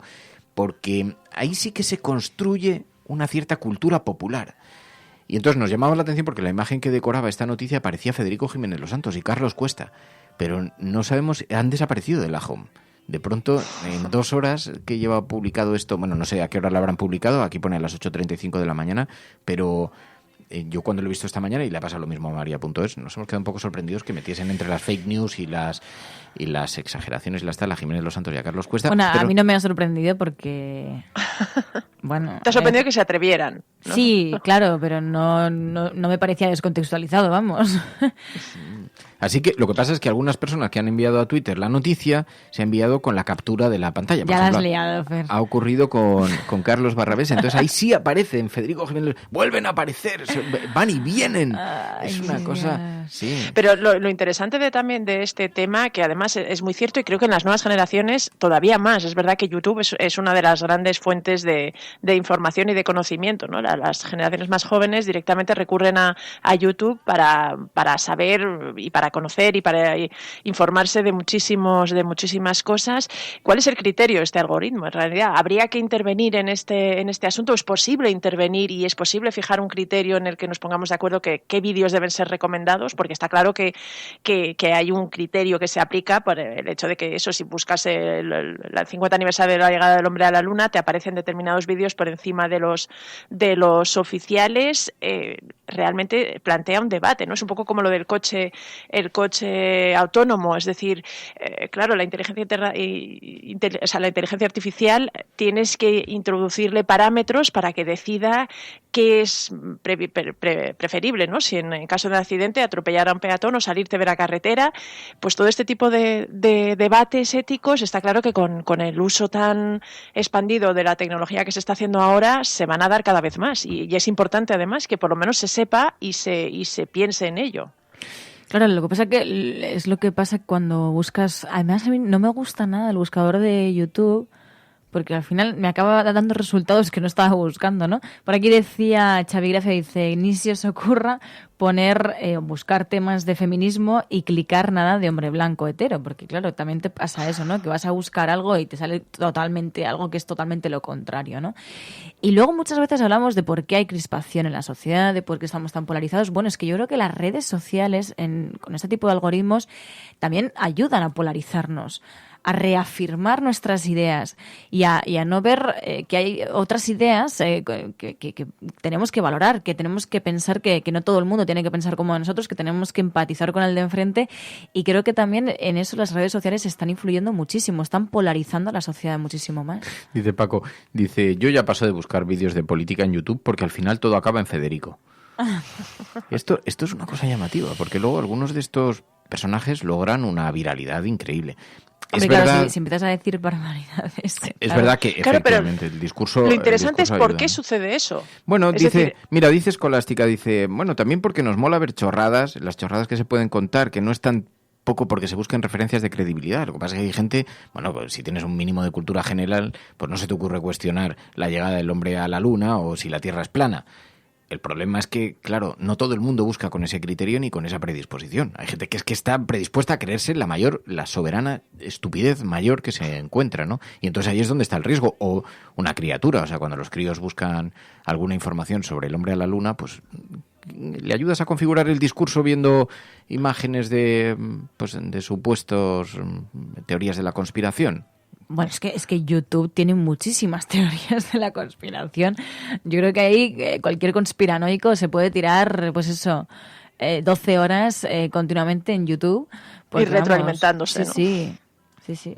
Pero lo interesante es por qué salen tan arriba esos vídeos con el algoritmo de YouTube. Eso es lo que yo planteaba, es decir, tiene que haber un criterio por el hecho de que YouTube te los coloque tan arriba, y eso es lo que quizá haya que plantearse, ¿no? Igual que con las fake news en un momento dado era lo que más se viralizaba, era lo que más se veía.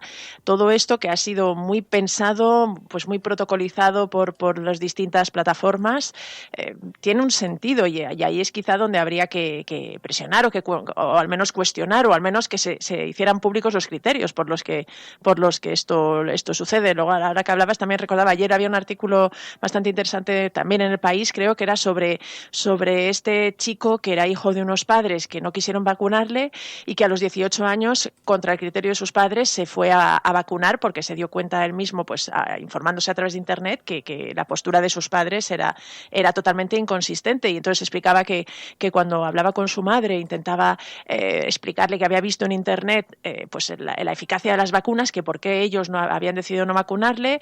La única respuesta que tenía su madre era: bueno, es que eso es lo que quieren que creas. Claro, contra esa respuesta te vale todo. Cualquier argumento puedes decir no lo acepto porque no, eso es lo que tú quieres que crea o lo que otras personas quieren que crean, y es el peligro que tiene todo este tipo de contenidos. Mira, Ana del grupo de Millennials de la Cafetera nos comparte una información de Cibio, que han hecho una petición en los tribunales, van a ir a los tribunales y para exigir que se dé a conocer cuál es el código fuente y los algoritmos que hacen que las administraciones públicas nos regulen, que dejen de ser secretos. Y lo han hecho a través del abogado Javier de la Cueva. Van a ir a los tribunales para exigir el código de aplicación del bono social del gobierno. Porque claro, si va a decidir un algoritmo a quién se le dan, por ejemplo, estos bonos sociales, ¿qué criterios va a manejar ese algoritmo? ¿Cuáles son los criterios bajo los que va a estar supeditado? Ahora, lo de YouTube se puede experimentar, esto de lo que estamos hablando. Hay un criterio que es que la viralidad tiene importancia, pero ¿el criterio debería ser público? Claro, es una herramienta empresarial, es una herramienta de competencia. Hay quien dice aquí, bueno, lo escandaloso no es que YouTube te presente este tipo de vídeos siguiendo un criterio autónomo, comercial, pues ellos están para vender más publicidad. Lo escandaloso es que lo recojan medios serios, decía alguien. Yo no lo sé, yo creo que el debate es importante porque YouTube al final termina convertido en un medio de comunicación.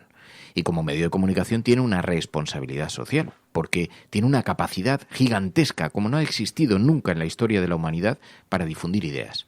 Y si difunde ideas falsas, pues tenemos un pequeño problema para las enormes conquistas que habíamos logrado para saber diferenciar entre, pues cuando comprabas un libro de texto podía haber un error, pero difícilmente había una idea falsa sostenida en el libro con intencionalidad, ¿no? Y eso era detectado, denunciado, etcétera. Es decir, había, digamos, una línea muy clara entre dónde se situaba el polo de la falsedad, el polo de la verdad. Pero si ahora YouTube es utilizado por millones de personas en todo el mundo para informarse, porque es la realidad, muchos de ellos lo hacen para informarse. Si te presentan en igualdad de condiciones un documento científico sobre el cambio climático y una teoría de la conspiración hecha por un tipo que trabaja en una central petrolera del que no tienes nombre y te lo presenta en igualdad de condiciones, hombre, llama la atención. Pero es el mercado, amigo, que diría aquel, ¿no?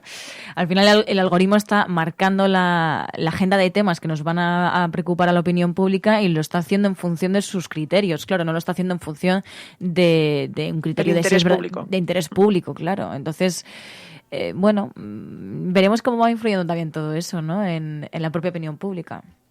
Yo creo que también hay un tema de educación. Volvemos a lo mismo, ¿no? La educación es la clave probablemente de todo esto, porque es cierto que a todas las nuevas generaciones ahora les está pillando esto pues como un tren o una bola de nieve que nos está atropellando. Y creo que lo que hay que hacer también es saber educarnos todos y educarles a ellos en la duda también. Es decir, creo que es muy importante ser consciente de que no todo lo que se publica en Internet es verdad. De hecho, hay muchísimo contenido que es totalmente falso y que hay que saber discriminar, hay que saber filtrar y buscar distintas fuentes. Al final es lo que dices, ¿no? En los libros de texto, incluso en los grandes periódicos, pues las grandes cabeceras que leíamos hasta ahora, pues tenían una cierta credibilidad basada en un rigor que se les suponía. Podían también, y de hecho muchas veces han publicado informaciones que eran falsas y pueden además también pues tener un cierto sesgo de interés, pero al final tenían una cierta credibilidad ganada con motivo, ¿no?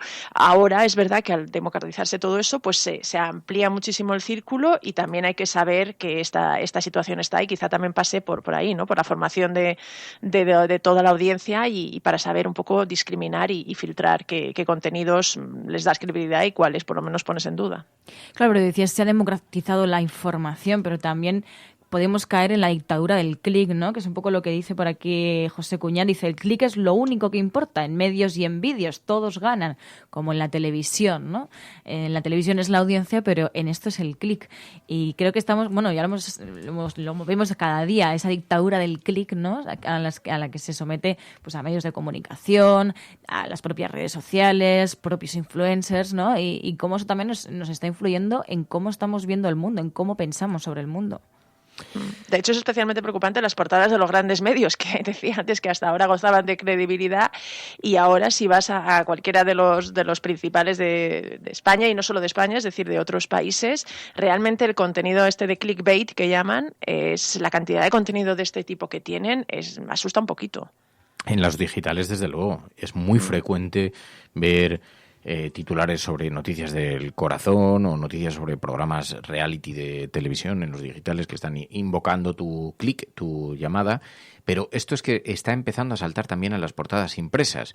Entendemos que hay un nuevo lenguaje que se ha configurado y está bien, además, las 3 cosas que debes conocer hoy sobre no sé qué, pero parte del clickbait se basa mucho también. Clickbait es un concepto, para el que no lo conozcáis, es un concepto que se ha acuñado para definir aquellos titulares que lo que intentan es atraer tu atención, aunque no describen nada de la noticia. Quebrantan un poco los principios básicos con los que antes se configuraban las noticias y los titulares, que era resumir la esencia, darte a conocer la esencia de la información, ahorrarte, digamos, o resumirte una primera aproximación a la información. Ahora no, lo que es una llamada de atención para que pulses, porque si pulsas generará publicidad y si no, no. Y entonces ese tipo de titulares pues son los de los gatitos o los de las 4 cosas que tienes que conocer hoy, o noticias mucho más frívolas pero que tienen a lo mejor algo que las hace llamativas. El político que dijo no.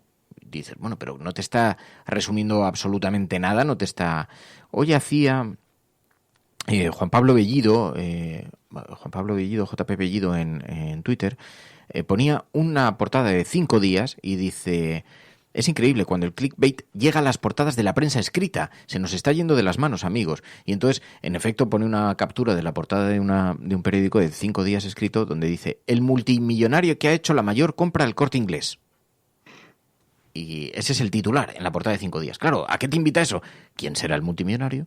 ¿Por qué ha llegado esto a 5 días? ¿Qué es lo que habrá comprado en el Corte Inglés? Y aquí se mezclan todos los conceptos, desde la publicidad hasta el hecho de que, bueno, pues claro, están invocando tu atención, llamando tu atención, ¿no? Un poco como hacen, bueno, lo que hace que los algoritmos funcionen después y te presenten ese tipo de contenidos también, buscando siempre la búsqueda de la atención, ¿no?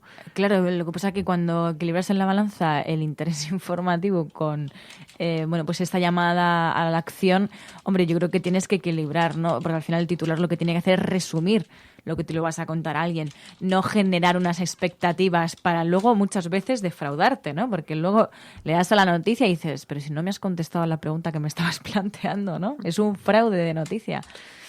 Vamos a echar una manita de todas formas a los oyentes, porque es un tal Pedro Alonso Agüera, el desconocido multimillonario que se ha comprado un Corte Inglés por 152 millones. Y entonces, claro, aquí uno habría pensado que se trata de alguien que se ha ido al Corte Inglés, ha tirado de tarjeta y se ha llevado, 450 televisores.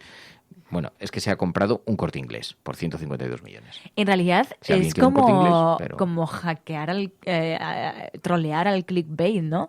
El hecho de que aquí en la radio digas, mira, no hace falta ni que cliquéis, yo ya os digo quién es este millonario. Hackeando el clickbait. Es una especie de servicio social, ¿no? Sí. Mira, nos da para una sección. Ah, sí, amigas, aquí estamos acompañando a la gente en sus oficinas. Lo que sí que hackeamos son a las oficinas, porque cada vez más gente me dice, oye, yo os escucho mucho en la oficina con auriculares. Ah, sí, mira a tu alrededor, obsérvales con sus vidas aburridas. Y luego no pueden reírse en la sobremesa y entonces tienen que irse al baño. Sí, puedes mirarles allí todos sobre sus ordenadores, escribiendo con sus lentos dedos, mientras tú estás escuchando La Cafetera, disfrutando de la vida. Somos el hackeo del sistema, somos el algoritmo que rompe la productividad laboral. Somos como el Bored Panda de la radio. Sí, troleamos el clickbait, que está ya... Troleamos al burgués gordo con su sombrero y su puro. Que eso es que... Trolea tu oficina. Nacho Montejo, el abogado, que yo le quería muchísimo, el padre de mi amigo Miguel. Era un abogado laboralista muy conocido que estuvo en los atentados de Atocha. Los oyentes de La Cafetera le conocen porque aquí hemos hablado muchas veces de él. Bueno, pues Nacho Montejo fue obrero antes de abogado, y entonces decía que para joder al empresario burgués capitalista lo que hacían era pintar 14 veces la misma ventana. Entonces cuando empezaba, para recordarle que había que pagar las horas convenientemente y el número de horas trabajadas y no intentar que la obra estuviera terminada en esto. Entonces les enviaban a hacer una obra y entonces decía, y ahí estábamos pues pintando 14 veces la misma ventana. Tin, tin, tin, tin, tin, tin, tin. No quiero dar ideas, queridos amiguitos, queridos oyentes y amiguitos. Eran otros tiempos. Ahora el obrero es nuestro Dios, nuestro amo. Sí, amigos, y así se fue construyendo la vida. Hombre, cada uno desde su pequeño rinconcito puede ir hackeando. ¿Estás haciendo alguna propuesta? ¿Vas a hackear la cafetera desde dentro? No, porque a mí me da igual, tardo 2 días en retirarme. Porque la cafetera no es el sistema. Digo, bueno, hackear el sistema, cada uno desde su silla. Dice aquí un amigo del programa, no vamos a desvelar su nombre por si está el patrón, el oscuro patrón, escuchando con su látigo escondido en la antesala de la empresa, de la fábrica, pues está escuchándonos, pero nos dice, yo soy uno de esos, de los que escuchan el programa, en la clandestinidad de la oficina con mis auriculares, así que ahí estamos, hackeando, troleando la productividad. Somos así, ¿qué vamos a hacer? ¿Tú crees que se nos puede prohibir por trolear la productividad? No, nosotros no obligamos a nadie a escuchar este programa. La gente lo hace desinteresadamente. Algunas empresas prohíben la utilización por necesidad de Internet. La prohíben algunas empresas. Así muy grises, muy oscuras. Bueno, les quitan el acceso más que nada. No, te ponen un cartel, Internet, ¿no? El acceso a Internet. ¿Te imaginas? Te ponen un cartel en tu puesto de trabajo y te pone prohibido escuchar la cafetera. Ay, si no fuera por la cafetera me dormiría, dice Niaya. Dice, un abogado no es un obrero. Dice, vaya, el que me sustituyó como becario era abogado y el sueldo era más que precario. No, pero Ayla, eran tiempos antes de ser Tú dices abogado. albañil. Fue albañil, sí, fue albañil, es verdad, he dicho obrero, está mal empleado, se me despista la terminología técnica.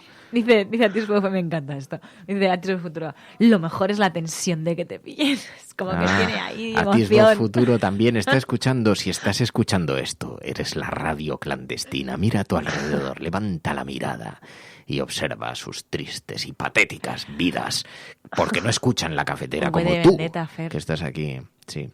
Son sus patéticas. O radio encubierta, ¿no? Somos como radio, somos la radio encubierta, somos la radio... Sí. Por cierto, que lo hemos escuchado al principio del programa, esos 2 mecenas que ya cumplen 3 años de mecenas. Son veteranos mecenas. ¡Ole! Pues les enviamos un fuerte, fuerte abrazo. Les damos las gracias de verdad de corazón, porque además ahora llega el verano, ya sabemos que hay mucha gente que pues, se encuentra en una situación económica complicada y siempre nos parece un reto para la gente que apoyen este programa y se lo agradecemos de verdad de corazón. Sois ¿cómo se dice? Sois la esperanza de la resistencia. La Cafetera es un programa de radio que se financia gracias a las aportaciones de los oyentes. Si te gusta el periodismo que defiende y sientes que te acompaña, hazte mecenas y ayúdanos. Infórmate en radiocable.com/mecenas. Radiocable.com/mecenas, allí donde puedes hacerte mecenas, suscriptor y ayudarnos a Mamen dice que también este cumple programa. 3 años. Mamen también, gracias Veterana Mamen mecenas. de corazón. Y sí. Dice, tenéis que dar una tarjeta platino como en El Hormiguero. Es que ¿En creo El Hormiguero dan tarjetas platino? Y la tarjeta platino, si no recuerdo mal, es que tú puedes ir al hormiguero cuando quieras. ¿Y a quién se lo han dado, por ejemplo? Solamente, pues por ejemplo, creo que se lo dieron... A Will Smith, supongo. No sé si Broncano quería una tarjeta platino, él la estuvo pidiendo. Bueno, Dani Martín, por ejemplo, el cantante la tiene, que esto lo estuvieron comentando una vez en una entrevista. Bueno, pues algunas personas la tienen y entonces creo que... Pero todo eso es para invitados, no es para la audiencia. Sí, claro, para invitados. Sí, entonces pueden... Hombre, la cafetera para dar a la audiencia. No, pues claro, aquí somos antisistema. Vamos a hacer unas tarjetitas para la desvirtualización, para regalarle a los asistentes unas pequeñas tarjetitas en cartón, así como unas tarjetitas de visita, pero que sean como unos pases de la resistencia, como unos pases clandestinos, de estos que se usaba en la Resistance francesa. ¿Cómo dices la Resistance francesa, Pai? Resistance. Así, por favor, espérate que te grabe esto, luego te lo vamos a repetir. Otro payaso no, de verdad, Creo que... Para ya. De verdad, si es que no se puede hacer nada. ¡Ay, qué ilusión! Bueno, os esperamos, el día 13 de julio por la tarde. A ver si, mira, vamos a hablar esta mañana con el Conde Duque, a ver si podemos tener ya el sistema de venta de entradas. Van a ser, ya lo sabéis, a precio testimonial, €1 para cubrir el gasto de la herramienta de venta.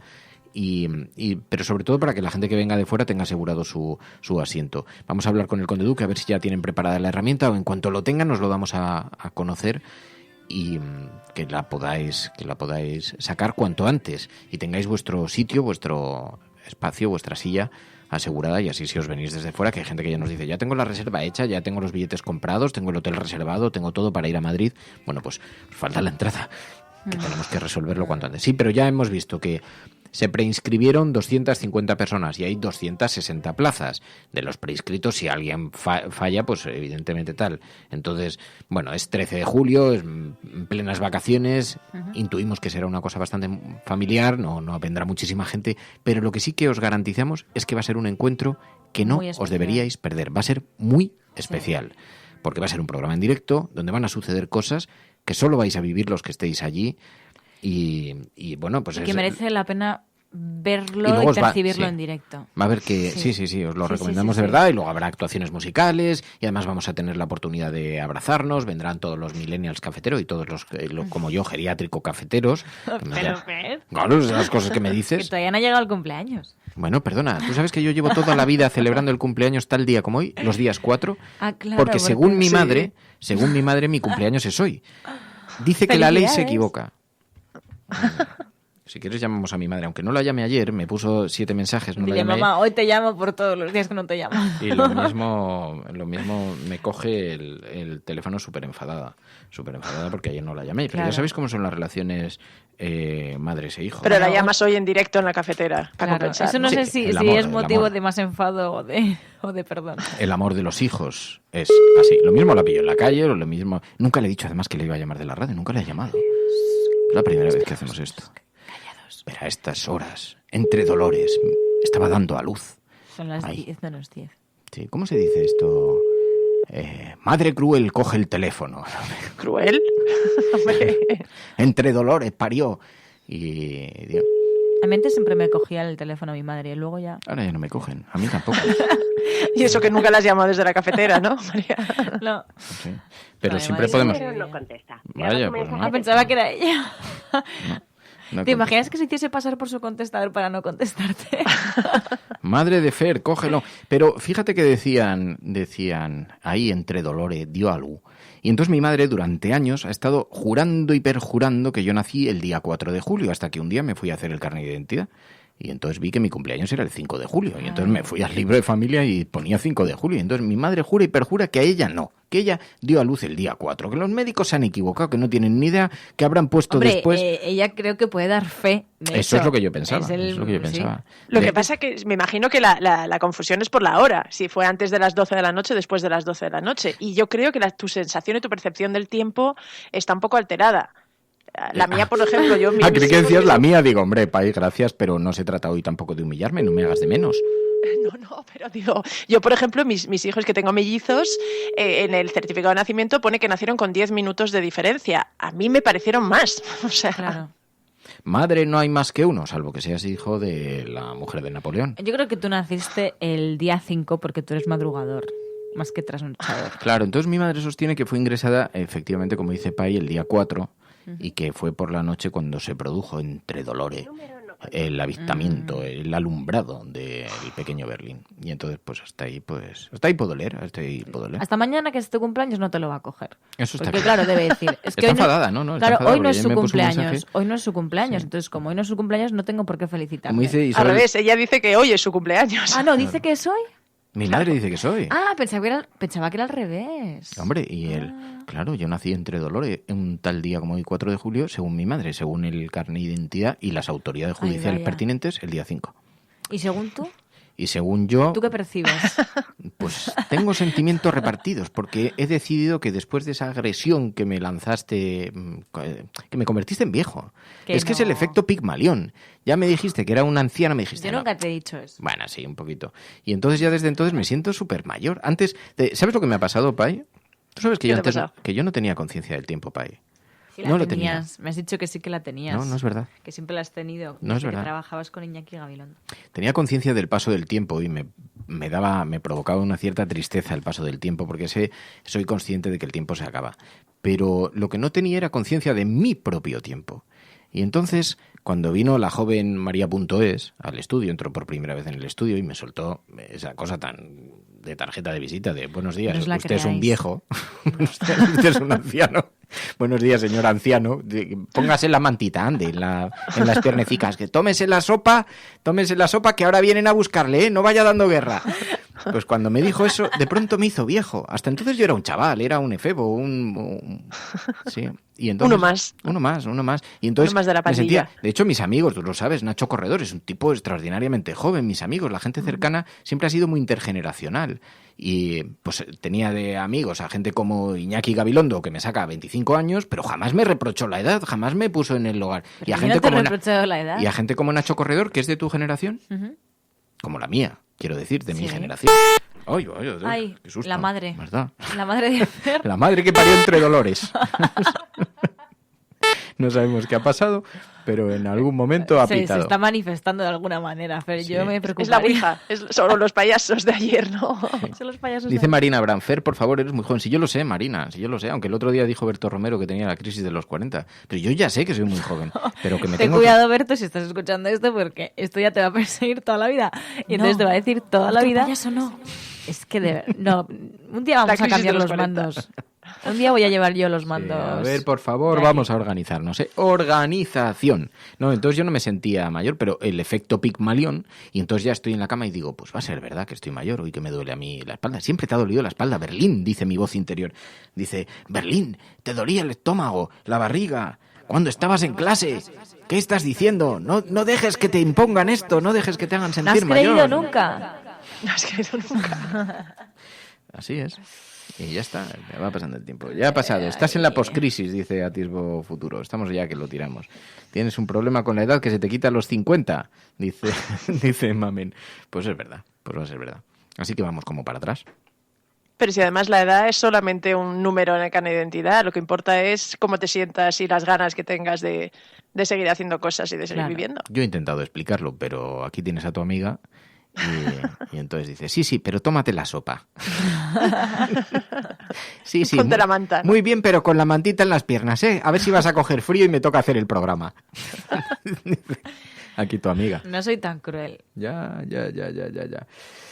Bueno, pues esto es lo que da de sí la cafetera, y como mi señora madre no va a coger el teléfono... Oye, qué triste. Mañana, yo creo que encima ayer era el cumpleaños del pequeño Fer. Vamos encadenando cumpleaños. Qué guay. Es verdad. ¿Cuándo es el de Fer? Ayer era. Ah, fue ayer. Y entonces me decía mi madre, a ver, que tengo que hablar con el pequeño Fer, ¿vamos a quedar o no? Y como no funcionaba WhatsApp, entonces estaban caídas las comunicaciones, no vi los mensajes hasta por la noche. Oh. Y entonces esto ya ha provocado un cisma familiar y mi madre, dile, mamá, la que me parió entre el dolor, rusos. Han sido los bots rusos. No me coge el teléfono. Sí, amigo. Así que nada. Explícale lo de los bots rusos. Sí. Bueno, amigos, pues nada. Como dice Xavi Gracia, la pausa del café y el chat de la cafetera acabarán con España. España. Con la productividad. Caña a caña se hizo España. Nos vamos. Mañana volvemos. Gracias a todas de corazón por vuestra compañía y por vuestro cariño. Mary, Pai, gracias. Gracias. Por siempre. Felicidades. En lo que toca. Felicidades hoy y mañana. Gracias. Y felicidades a vosotras por vuestra radiante juventud. Y si hablas con tu madre, que deberías, felicítala a ella también. Su esfuerzo le llevó... Madre cruel, que no me coges el teléfono. Madre cruel. Parir durante 2 días es muy duro. Que me pariste durante 48 horas. Yo tengo una amiga que dio a luz un bebé tan grande, que su chico me decía, dice, entré en la sala del ambulatorio, ¿cómo se llama? En el paritorio. Y estaba la enfermera sentada encima de la tripa para hacer presión con el peso del cuerpo. ¿Qué dices? Sentada. Literalmente. No tirando de las piernas. Pues debe ser una práctica de matrona. Yo no lo sé. A mí me lo contó así, como se quedó tan impactado que decidió que nunca... mucho a tener hijos. Sí, También todo depende de lo grande que seas. Si eres muy grande, pues tienes hijos grandes. Bueno, si tu pareja es muy grande. Si tu pareja es muy grande, hijos grandes. Si tu pareja es pequeña, hijos pequeños. Tienes que elegir una pareja de tu mismo tamaño. Yo creo que pero hay cosas también que influyen en el tamaño del feto, ¿eh? Por ejemplo, las personas diabéticas tienen tendencia a tener hijos muy grandes. Dice Isabel, dice, sí, lo hacen de vez en cuando, lo he escuchado, dice Alberto, y dice Isabel, no, esa maniobra no se puede hacer. Bueno, yo sé que me lo contaron, no sé si está prohibidísimo, es denunciable, soy matrona, dice Cepu. A ver, Cepu, cuéntanos. Se llama Christeler esta técnica, nos dice, y cuéntanos, a ver si es una técnica, Cepu, que se sigue utilizando. Dice Marta Viñes que ella parió con matrón. Será patrón. Dice, hoy día no se puede hacer, dice SCT. A ver, dice Elizabeth Pretel, está prohibido. Pero ¿cuánto sabéis vosotros de maternidades, de maniobras de paritorio? Os veo muy... Dice, efectivamente, Isabel, pero a ver, porque teníamos una matrona aquí, matrona Cepu, y nos decía, se llama la técnica Christeler. No sé yo si esto será todavía... A ver qué te sale, a ver qué te dice el algoritmo. No, voy a ver desde cuándo está prohibido. Vamos a ponerlo en YouTube a ver qué nos sale. No se puede usar en España tal y como se ideó, sino solo para acortar la segunda fase del parto. Dice, pero está prohibida en países como Inglaterra, aunque en España se puede utilizar para acortar la segunda fase del parto. O sea que hay un momento en el que parece que eso sí que es posible. No sé cómo se hace, cómo darle imágenes. Y entonces en las imágenes está sentada la persona prácticamente encima de la cabeza y está empujando con las manos. Pero no estás, claro, pero la tripa está empujando la tripa con las manos, no se sienta encima. Dice Cepu que no debería usarse, pero en la realidad del paritorio en ciertas ocasiones se usa. No está recomendada por la Organización Mundial de la Salud. Y Cepu nos dice que es matrona. Así que nunca te acostarás sin saber algo más, porque la cafetera es como el libro gordo de Petete, que todo te lo enseña, algo que rime con tete. Y todo te lo... ¿El chupete? En fin, gracias. Buenos días. Vamos a tomarnos Estás un café escuchando y Radio María. Porque... Hay que reconocer que esto era ya... Nadie podía prever que ibas a aprender esto escuchando la cafetera. El libro... Repíteme el nombre de la maniobra que... Culete también rima con petete, dicen. ¿Cuál es el nombre de la técnica?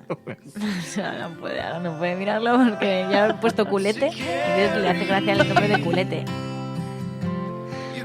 Ay, qué cosas tiene la vida. 17. Qué bonitas mañanas pasamos aquí cuando cumplimos años. Gracias, Pai, qué necesaria eres. Fernanda dice, yo tuve hijas muy grandes, pasados los 5 kilos. Y fueron unos partos muy fáciles. ¿Fáciles? Fernanda, te admiro. Sí. 5 kilos, de verdad. Yo pensaba que no podías llegar a 5 kilos. 5 kilos. Pues es que eso ya anda. De criatura. ¿Y ahora son igual de grandes, Fernanda? Cuéntanos este asunto. ¿Son gigantes? ¿Son colosos? ¿Hercúleos? Porque dice, cuanto más grande es el bebé, más fuerza hace. Ya, pues sí, pero... Pero tiene que salir por... Claro. ¿Dónde tiene que salir? Cuidado, que Atisbo Futuro se está riendo en la oficina. Tenemos una crisis. Encendamos el piloto. Tenemos una emergencia en la oficina de Atisbo Futuro. A ver si le van a pillar y nos van a declarar elemento non grato. ¿Qué ha pasado? Tenemos una crisis. Activen los protocolos de emergencia. Sí, era este, ¿no? El efecto especial. Así. Tenemos tantos efectos que... Hay un sonriente en la oficina, ha sido detectado por los hombres grises. Y tenemos un resistente en peligro en este momento. Sí, bueno, que nos vamos ya. Sí. Atisbo, disfruta de la mañana, no dejes que nadie... Que nadie te impida romper España, la productividad de España. Exactamente, resiste al burgués, al patrón burgués, al gordo con su sombrero de copa y su puro... que está con su látigo fustigándote para que contribuyas a la productividad. Resístete. Adiós. Mamá, ¿hay alguien ahí? Y yo decía entonces desde el interior de Última la barriga. Oportunidad. ¿Hay alguien ahí? Mamá, da luz, mamá. Ve hacia la luz, Caroline. Imagínate. Madre. Sí, hola, guapito. Madre, no hay más. Sin sonido. Madre, sí. No hay más que una. A esta hora me pariste entre dolores. Madre Macarena. A esta hora me pariste entre dolores. Fue más tarde, ¿no? No, para ir mañana. Bueno, hija mía, que has estado años reivindicando el día 5 y ahora es por primera vez que yo me callo porque hoy es el del niño y mañana es el tuyo. Bueno, el del niño era ayer, pero te voy a decir que estás en directo. ¿El del niño era ayer? Sí. Ay, pues le mandé una carta, fíjate todo, pero para que le llegara hoy. Te voy a decir que estás en directo en los oyentes de la cafetera porque les he dicho, digo, voy a llamar a mi madre. Bueno, pues me parece genial que sepan los oyentes de la cafetera que soy una despistada horrible e imperdonable. No, pero niño. Te voy a decir, es que ayer no funcionaba el WhatsApp, por eso la contestación, la comunicación era francamente difícil, madre. Ya lo sé, yo saber. Madre no hay más que una. Y entonces he dicho, mi madre lleva años defendiendo que nací el día 4, en la noche, y el DNI diciendo que el día 5, y yo reivindicando, por eso decía, a esta hora me pariste entre dolor, pero fue mañana. Sí. No, fue esta noche, fue una madrugada justo, que como había unas horas, es que no eran ni horas, eran como minutos. Tú fuiste el que reivindicaste lo de la hora del día 5. Pero porque me lo vi en el DNI, madre. Yo hasta entonces había pensado que era el día 4. Si todavía no saben ni cuándo celebrarlo, me dice María.es que ella piensa que es el 4 también, porque lo ha oído en casa, entonces... Pero bueno, que quería darte las gracias en todo caso por haberme alumbrado, por haber sufrido Yo vine fácil, mamá. Fuiste un jabato y otra. Vinimos de viaje desde Murcia el mismo día. No quiero saberlo. Desde Murcia sentado en la olla express. Parando por el camino, fue fantástico. Pero hay tantas historias de esas que tantas mujeres las han vivido igual. Pero sí, fui bastante jabata. Ay, bueno, pues como te provoqué, como te hice ese dolor tan intenso, tan desgarrador, tan interno. Quiere decir que me vas a mandar un ramo de flores. Que te voy a enviar una flor. No soy nada interesada, ya lo sabes. Mamá, gracias, que te quiero. Un besito muy fuerte. Pero yo también. Dar un abrazo de mi parte. Tenemos celebración de los 3 en casa de Maca, ya te contaré. Ah, vale, mira, te envía un abrazo muy fuerte. Organizado ya. Pilar de la Peña también, Pai te envía un abrazo muy fuerte y la audiencia de la cafetera que te envían también muchos cariños. Dice, vendrías fácil, dice Mamen Páez. Dice, vendrías fácil, Fer, pero hijo, ¿cómo te has transformado? ¿Te has vuelto más pinchón? No, sigue siendo estupendo. ¿Tú crees, sigue madre? Siendo gran guerrero. Sí, madre, sí, ¿tú crees que a mi edad se puede considerar tercera edad? Porque tengo aquí alguna compañera de trabajo que me está haciendo una crisis de identidad seria. No sé qué te parece a ti esto. Le dijo la sartén al cazo. Ahí lo dejo. Mamá, que te quiero, gracias. Un besito. Igualmente, adiós a todos. La voy a llamar todos los días. Porque a las madres hay que devolverles el amor.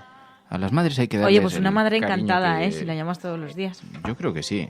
¿Tú a tu madre la llamas todos los días, Pai? Todos los días no, pero casi. No te desluzcas ahora. No desluzcas esto. ¿Y tú, Mary, llamas a tu madre todas las mañanas? No llamas a tu madre todos los días, no evitarás. No serás de las que evitan los mensajes de no estoy ahora, estoy ocupada. No, que además me está escuchando, calla. Que a ver si al final vas a generar a mí un conflicto diplomático. No, nos llamamos cuando es necesario. Claro que sí. Y sobre todo nos llamamos para vernos, así que... son llamadas efectivas. La vida son estas pequeñas cosas. Pues las llamadas que no son efectivas y que no sirven para nada, pero que están simplemente para charlar, también yo las reivindico, de vez en cuando. No es por nada, Mary, pruébalo algún día. Sí, pero... Sí, a ver, alguna hacemos. No, que eso no es como muy frío. Pero no nos llamamos todos los días. A las madres hay que llamarlas. A mí me pasó una cosa cuando nació el pequeño Fer. Claro, pero ¿y qué les cuentas todos los días? Es que tampoco hay tantas cosas que contar. No, digo que hay que llamarlas habitualmente, no todos los días. Además, es verdad que no siempre hay nada que decir. Yo tampoco llamo a mis amigos todos los días. ¿Por qué me llamas todos los días? Me diría. No, claro. No, igual, a mí me pasa a mi amigo Guille, mi amigo Miguel. Tampoco hablamos todos los días porque todos los días no tenemos cosas que contarnos. Eso es normal. Pero sí que es verdad que aprendes a querer a tus padres cuando tienes un hijo. Ahí te cambia la visión sobre ellos de forma absolutamente flagrante. Por ejemplo, la necesidad que tienen tus padres de que pases tiempo con ellos. Que esto yo cuando veo al pequeño Fer digo, es que yo tengo necesidad del pequeño Fer. Y es un sentimiento, y además aprendes a respetarles el dolor, el daño, el sufrimiento, los malos ratos que te he hecho pasar. Porque cuando yo veo al pequeño Fer que se pone endemoniado, cuando se le gira la cabeza, eso que hace 360 grados, así que me dice... Cuando dicen, no. ¿Has visto lo que ha hecho el cochino de tu hijo? Me dice cosas de esas. Y entonces le miro y digo, efectivamente, tu hijo mío es Belcebú, Lucifer, Satán. Pero te quiero igual. Pero te quiero igual, hazme dolor. Y quiero pasar tiempo contigo. Échame agua bendita aquí, en todo el pecho. Vomítame. Le digo yo, vomítame verde, líquido verde, moco verde. Todo eso, sí. Aquel día que iba yo a salir de casa y le tenía cogido en los bracitos al joven bebé. Le tenía en los bracitos a punto de salir, vestido de punta en blanco, después de 4 meses en casa que parecía un náufrago, aquí con la pobre... Y cuando vamos a salir, me mira y con todo su amor me echó una pota encima del desayuno entero y ahí descubrí la paternidad. Pero luego te miran con esa cara tan dulce que dices, es que claro, sí, yo le miré no y le puedo. dije, hijo mío, qué asco da la vida, qué razón tienes. Qué asco da la confianza. La vida es una mierda, tienes toda la razón, le dije yo. Tú sabes que durante muchos años yo me pasaba diciendo, cuando Pai y yo éramos compañeros en la oficina, nos sentábamos trabajábamos en una revista juntos. Y entonces todos los días yo llegaba y decía, buenos días, Pai. Nos lo pasábamos muy bien, nos reíamos mucho. Pero yo siempre le decía, la vida es una mierda. Y entonces, un día tras otro. Eso y, ¿qué hacemos, Pai? Pai, ¿qué hacemos? Esa era nuestra frase, que esta no la he perdido. De ahí viene lo de Pai. De ahí viene lo de Pai. Pilar Pai. Y entonces un día me cogí y me dijo, Fer, si dices, tú fuiste el primer efecto Pigmalión.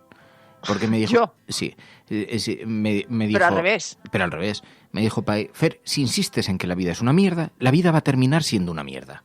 Ahí está. Y entonces desde entonces me levanto por las mañanas y digo, qué bonita es la vida. Qué bonito amanecer. Aunque me vomiten en la cara. ¿Cómo? Qué bien, cuánto merece la pena caminar y mirar hacia el horizonte, siempre adelante, hacia adelante, siempre hacia adelante. Aunque te digan eres un viejo, ponte la manta. Nos vamos. Es una broma. Aunque no te lo hayan dicho nunca. Es una broma. Bueno, pero yo te lo inventas. Soy un icono pop, me puedo inventar estas cosas. El efecto Pigmalión. Bueno, queda bien, hombre, suena bien, ¿no? Bueno, que os queremos mucho. Muchísimas gracias de verdad de corazón a toda la audiencia por estar ahí, por ser tan majos y por compartir estos ratitos tan agradables con nosotros aquí en la mesa de la terapia, aquí en la camilla terapéutica. Gracias, Mary. Gracias, Pai. Gracias. Gracias a ti. Adiós. Cuidaos mucho. Disfrutad. Pasad un buen día. Hasta mañana. Adiós, cafeteras.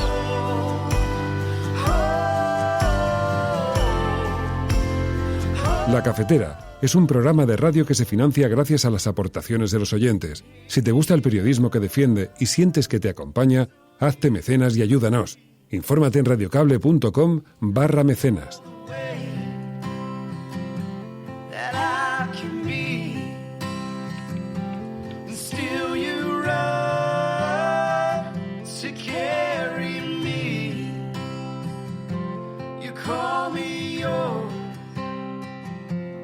Call me free.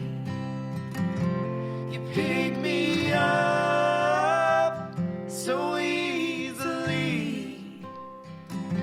I know the way that I can be, and still you run to carry me. You call me yours. Call me free.